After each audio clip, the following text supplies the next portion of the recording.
Nessa girl, you gotta excuse me right now. I done fucked around and laid my wig down somehow and it done folded and bended.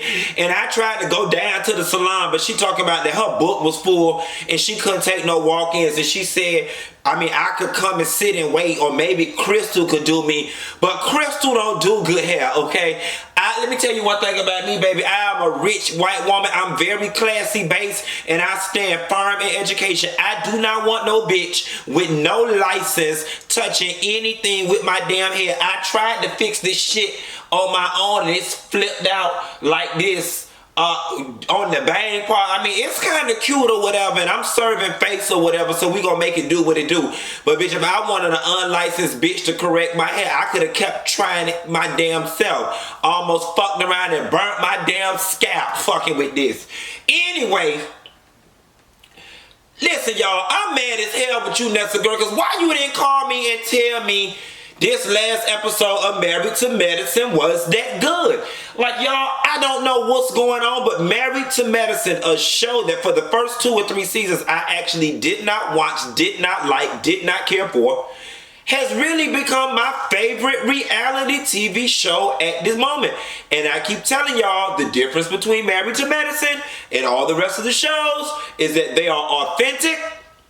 We are still getting to know these people. And they are going through some real things in their marriages. The only true fakeness on the show, as I see it this go round, really is Toya and Eugene. But at least their fakeness is cute. You know what I'm saying? And they gave us the real in the past with their financial business, that they get a break. And Heavenly, to be quite honest, we don't know none of Heavenly damn business. Ain't never known none of it. But just as long as Heavenly keeps stirring shit up and going in on people mamas, she gonna keep her role, honey, because we need Heavenly. Heavenly gets these hoes together. But let's just jump into it. When Mariah told that woman, you just can't take a pretty bitch being nice to you. That's a very peculiar read. I've never heard one like that before. And because I have no prior reference with a read like that, I don't even know how to begin to dissect or place that read. You ain't used to a pretty bitch. A pretty bitch can't even be nice to you. Alright, I'm going to attempt to break that down. So it could be twofold. What I think Mariah is trying to say is, Heavenly, you so used to being unattractive and your self-esteem is so low because you were fat and not the cute girl, that you always have an issue with the pretty girls. That's it. That's what I think Mariah was trying to get at from Heavenly's perspective. But it also was like a double-edged sword read, because Mariah, it also showed that from your behalf, pretty is your trump card. Yada yada yada yada. I might be this, I might be that, but I'm pretty. I'm prettier than you, and you are pretty. A bitch can't. Mariah is fucking beautiful. Like, you can't take that from her at all.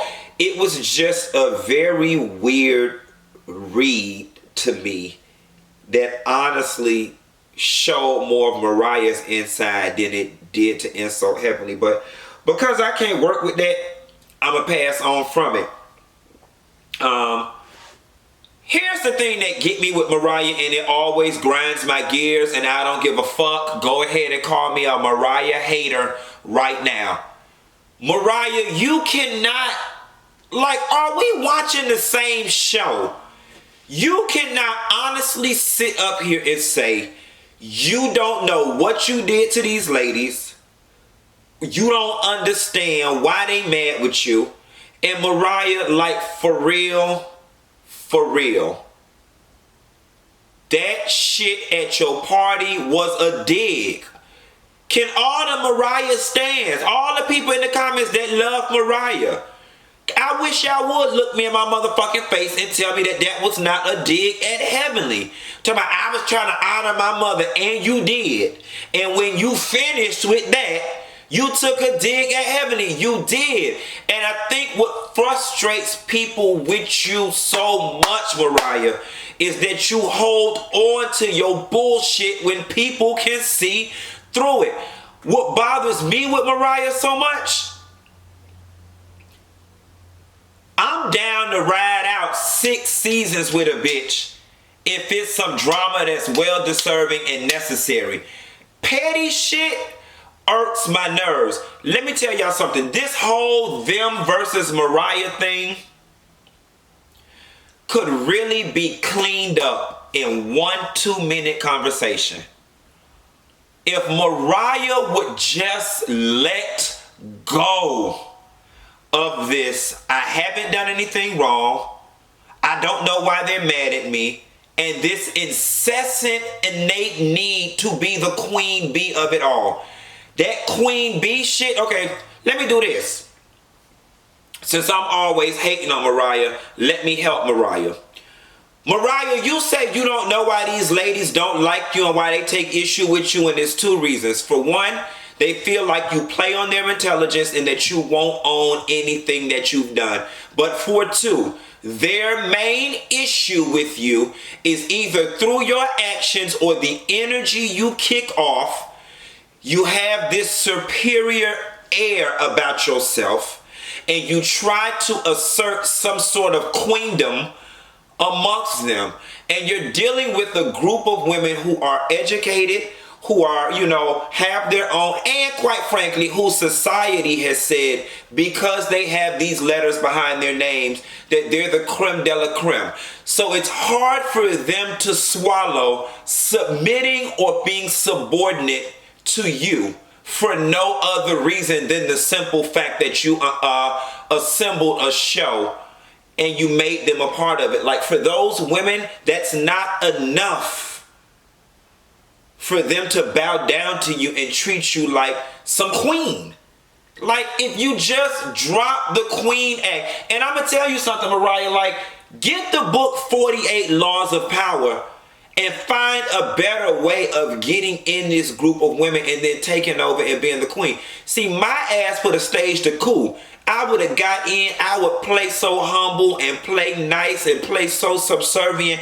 And then when I got into the group and I got in good, on the next season, I start turning them hoes against each other one by one and conquer and divide. Listen, Daniva Ross can be a calculating, old, nasty, vindictive bitch when I want her, because I have been in my past.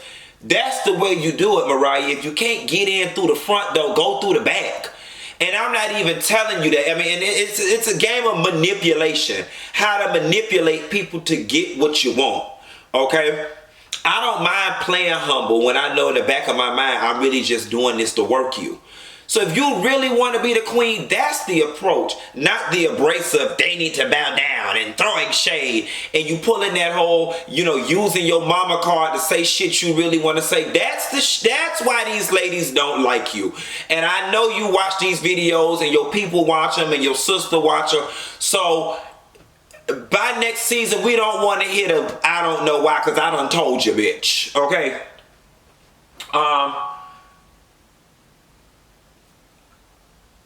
I've always fucked with Dr. Simone because I feel like Simone has always kept it real. And Mariah jumped from the pool party situation to her dinner with Simone. And you can see Simone's frustration was the same frustration I had. And here's my thing.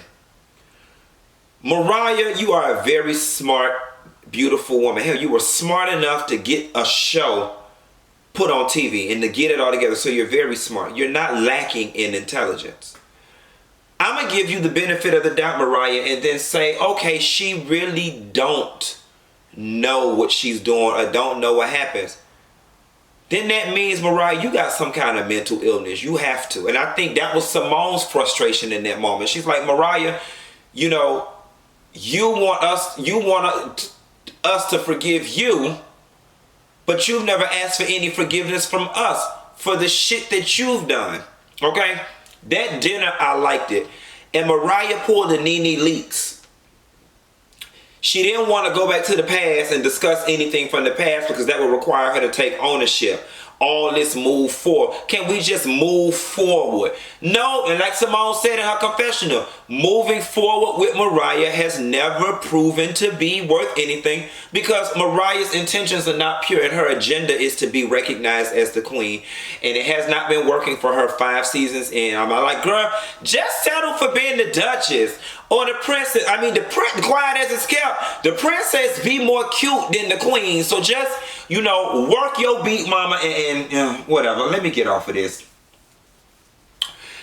Y'all, as much as I joke about Jackie ass needing to leave Shrek with that damn big ass oversized booger on the side of his nose, her husband Curtis was supposed to love me. Curtis was supposed to love me. Curtis do love that lady. And I'm going to tell you something. As much as I crack jokes about Jackie needing to leave her man and Jackie need to leave her husband and fuck Curtis, I'm going to be a grown woman today because I'm on my grown woman shit, and I'm going to say this. Things happen in marriages. People cheat. More people in marriages than not experience infidelity. What Jackie going through ain't nothing new. Women been getting cheated on since the beginning of time, okay? And hell, my friend grandma said your first marriage don't never work anyway. It's the second one that work. I don't know. Based on what Quad going through, it might be right. Nonetheless, shit happens in marriages. People say, leave his ass, throw away your husband. But you can't just throw away a family member. And what I do like about Jackie and Curtis is that if you gon' work it out, they are working it out the way it's supposed to be worked out. Just real classy base with all the bullshit. Jackie done being mad. She's realized, okay, my husband has done this, but I do want him. And it ain't nothing wrong with wanting your man or your woman after they done cheated on you. Ain't nothing wrong with that, but you definitely have to set boundaries, and you definitely have to make their ass work for a very long and hard time to get back in good graces and make them miss you and understand what it is they done fucked up so they don't run out there and do it again. You know what I'm saying?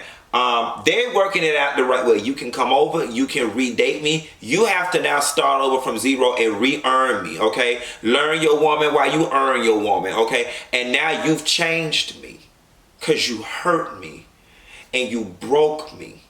And now I'm a different woman. And so for all the women out there and the men out there listening to this, thank me for this little bit of awareness, honey. I don't spread awareness. Y'all bitches love when I get in my Dr. Jackie and spread awareness. But this time it ain't about breast cancer awareness, honey. It's about marital awareness. Stay aware and stay woke, honey. Fuck staying woke. We stand aware in 2018, baby. Henrietta, girl. Now I'm about tired of you and this midget puss. Okay, now Henrietta said, baby, she about to be a star. She said Curtis might not love Jackie, but Curtis could love me. Come on, Dina. We're your dream girls. Girl, we make you happy. Henrietta said, baby, she trying out the cameras on this because she want to be on Little Women's Atlanta with that big lady puss. Yes, got Henrietta had done went down to the salon and got an old nasty piece of makeup job. She put on her good wig. Let me tell you something. Mama didn't get her hair done in order for Henrietta to be able to. And Henrietta said she finna do her big break. Now let me tell you one thing, Henrietta. That this what you finna do. You not finna bring your fast tail ass on this show and act like that pap smear was killing you and you was so discomfortable, if that's the word, and ain't used to nothing being up there and that damn thing been bust open 10 years prior to you even meeting Dr. Simone, baby. Listen, I know a big wide puss when I see, listen. That's how them little women's, but listen, that Minnie was going with Pastor Troy. He's a big old man. So listen, stop trying to pull it, Simone, talking about they got little insides and they anatomy. Them little women's be taking big dicks, and that's just the truth to it. And that's the real reason her ass was down there getting a checkup. That was the quickest damn pap smear I had ever seen. Listen, that pap smear lasted 20 seconds because she had a big old wide pussy. Let's just call it what it is, okay? Every time I done went and got a pap smear, baby, I was in there for 30, 40 minutes, honey. Yeah, they need to look around and make sure it's all right. See up in there and it's all tight. Okay, Henrietta trying to do me, girl. I do not think so. Baby, I'm the one that spread awareness. I know what the hell going on with your puss. Let me see what else I got to say. Reality TV people, y'all ain't got tired of carrying y'all ass down to Miss Jan or carrying y'all kids down to Miss Jan for her to embarrass y'all to the TV. Lord, when that woman had told Kim Zolciak, see what's going on is that like you kind of don't know what you're doing with your voice.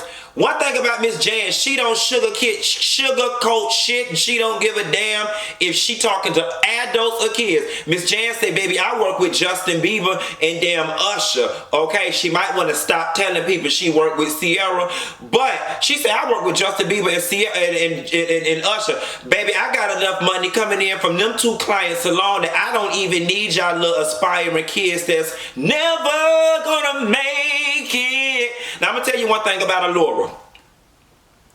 And when I went to Florida State University and got my degree in economics, them people ain't teach me nothing about vocal. But, I don't know that I see it. I respect Heavenly to the utmost for fostering her child's talent, and if it turns out to be nothing more than a hobby, then that's what it is.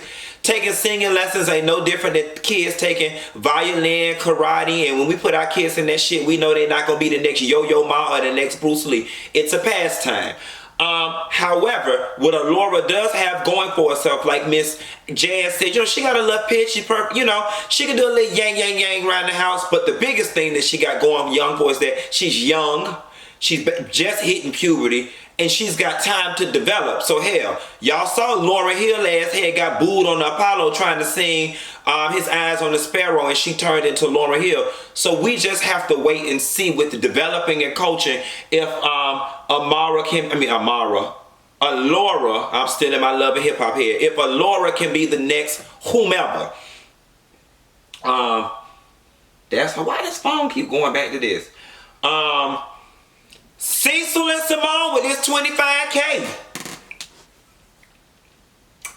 Cecil and Simone, y'all have officially been replaced as my favorite Madison Wives couple. Y'all are now my second favorite couple, but y'all held it down for 5 years. Y'all had a nice long run. Contessa and her husband are now my favorite couple. I love them. I love their dynamic. They are equally yoked. I love everything about them. Not that Cecil and Simone are not. I've just been riding for y'all for 5 years, and it's time for me to ride for somebody else. I'm loving Contessa and her husband. Nonetheless, Cecil, you was dead ass wrong for taking them $25,000 out that account. You was. However, Simone, the bigger issue that you should be exploring is not the fact that he took the 25 out, but the fact that he didn't feel comfortable enough to talk to you about what he was trying to do. Because low-key, what I got from that was, you finna shoot a nigga down, you gonna say no, you not gonna support me in my dream and in my vision. So it's better for me to ask for forgiveness than ask for permission. That's the bigger issue, not the $25,000. Y'all ain't hurting for the $25,000. Ever since you split up from Dr. Jackie and you got your billing together at your office, you said that your money was, your paper was coming in real steady. Plus you got this check from Married to Medicine. You ain't hurting for no money. Don't make it about the money and not explore the deeper issue, which is he didn't feel comfortable or trusting enough or safe and secure enough to come to you and say, baby, I got a dream. And it was a dream deeply rooted in the American dream. I have a dream that one day I'm going to take this $25,000 and buy this 16% and turn it to $1 million. Yes, honey, the day after Martin Luther King Day, he had a dream. And your man couldn't come to you with your dream. That's a reflection of you, mama. Work on it. Okay? Earn your man and learn your man. Something that seemed like all the Madison Wives hoes don't understand. No pain. It hurt me to see Contessa cry at that table, at her desk. I'm going to tell you what I like about Contessa's story so much. With the exception of Heavenly, Contessa brings solid, Claire, Bill Huxtable situation. Young kids, 2 successful parents, work. I like that we got at least another family on here whose family shit is intact. She's fighting the career battle and the battle of, being with the girls. That's what she's fighting, but her family shit is intact. Again, I like what Contessa is bringing to this show.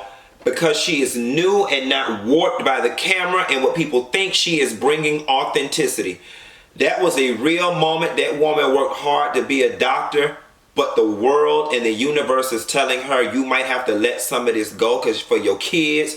She was crying at the table. You know, society says the man is really the one who should be working. So if anybody has to give up their career, it should be the woman. I like that all of this is being explored on Married to Medicine, and it really hurt me. They need to go back and get Miss Reneé, and they need to fix it. And I think Contessa's husband is the one who needs to have the conversation with Reneé, and some boundaries need to be set. But I also see through Contessa's relationship with Reneé, it's a replacement for a mom. And think about it. My parents are split. They the king and queen of saying whatever the fuck they want to say to people, but you still love them. And that's really what that is. Contessa and Dr. Miss Reneé's relationship is not an employee-employer relationship, and it never will be, because they're bound emotionally to one another. Miss Reneé is an empty nester. She's looking, her son is famous off doing whatever. I don't know how many other siblings Darnell Jones got, but Miss Reneé ain't got nothing to do with her time other than be a lover and a provider, a lover and a secretary for Contessa. And that's what that is. So, you know, sometimes family fall out, but you love them through it. I will say this though. I am the direct product of a successful parent who was working a lot and not there during the moments. My dad and I, though we love each other and though he's there for me and will be there for me if I need him, we've got the most strained relationship because he was working so much that it really affected the bond that we have, or actually the bond that we don't have. So I know parents do the best they can to give their kids the best life, but sometimes you get so caught up in providing that you realize you miss out on a lot of things. And that's kind of where me and my dad are right now. I'm 34 years old, and basically when we see each other, it's like, hey, how you doing? How's the weather? How's your car holding up? The job's going well. Then we have nothing else to talk about because we're not bonded anywhere else, and it's just not cool, and it gets awkward at family situations, and it's just a mess right now. We trying to work on it as best we can, but I'm like, you can't get a father and son or mother and daughter. I'm 34 years old. This is the wrong damn time to start a damn father-son relationship. We can have a relationship as two adults, but I think the train has pulled out the station on us ever having a father-son relationship, and you don't want that to happen. I'm a 34-year product of that same situation. I clown the fuck out of Eugene, but I really like him. But I'm going to tell you something, Toya. You are old nasty bitch, because you in there trying to fuck your man. He just got off work smelling like the flu and Tylenol. Like, who does that? And I love the fact that when Eugene brought his old Fat Albert looking ass, first piece of pussy having ass in that damn bed and laid down, he was like, let me tell you something. I'm hungry for real, so I'm going to go downstairs and make me some popcorn. Then I'm going to bathe. Then I'm going, you know, fuck you right with these dog collars and all this velveteen pillows you had and rose petals and shit. And it's like, shit, I hope you plan on picking this up after we fuck, because we don't have money for Mary Mays in the budget, and you need to hurry up and let's do this because I'm tired. Okay, I don't work the 12-hour shift 3 days in a row, and I had to drive 6 hours here for some puss I don't already had. Girl, like, I so get how people just get caught in the rigmarole of just bam, bam, bam, knocking it out and being gone. Because listen, setting up all that shit to hunch, putting on all them clothes and contraptions, then having to clean that up, girl, you don't turn a 20-minute experience into a 2-hour ordeal. And bitch, what? I ain't got time. Okay? Let me see. Let me see what else. Eugene. Oh, Toya, I could tell you must have never went out for no organization in college, because when that man had that collar and he asked you what it was for, and you was like, I know you wanted to be a Q dog.